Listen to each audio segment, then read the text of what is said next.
नमस्कार आदरणीय पालक आणि विद्यार्थी मित्रांनो, परत एकदा स्वागत आहे तुमचं मेडिकल सिम्प्लिफाईड या चॅनलवरती. चॅनलवरती नवीन असाल तर चॅनलला सबस्क्राईब करायला विसरू नका. सोबतच तुमचे जे पण काही प्रश्न असतील ते तुम्ही मला कमेंट सेक्शनमध्ये विचारू शकता.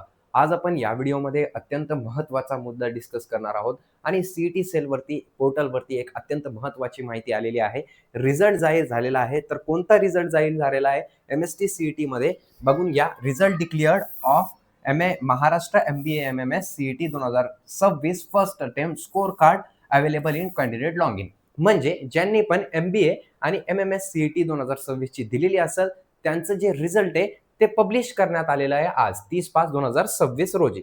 तर तुम्ही काय करायचं आहे तुम्हाला तर लॉग इन मधून तुम्हाला रजिस्टर्ड ईमेल टाकायची आहे. जर का तुम्ही एक्झाम दिलेली असेल MBA ची, ठीक आहे, तर तुम्हाला काय करायचं आहे MBA आणि MMS या दोन्हीची एक्झाम दिलेली असेल तर तुम्हाला जी पण तुमची रजिस्टर्ड ईमेल आयडी असेल त्या रजिस्टर्ड ईमेल आयडी वरती तुम्हाला रजिस्टर्ड ईमेल आयडी टाकायची आहे, त्याच्यासोबतच पासवर्ड टाकायचा आहे, लॉग इन करायचं आहे. तिथं तुम्हाला पोर्टल दिसेल, पोर्टलवरती रिझल्टचं डिक्लेरेशन झालेलं आहे MBA आणि MMS साठी MST CET मध्ये.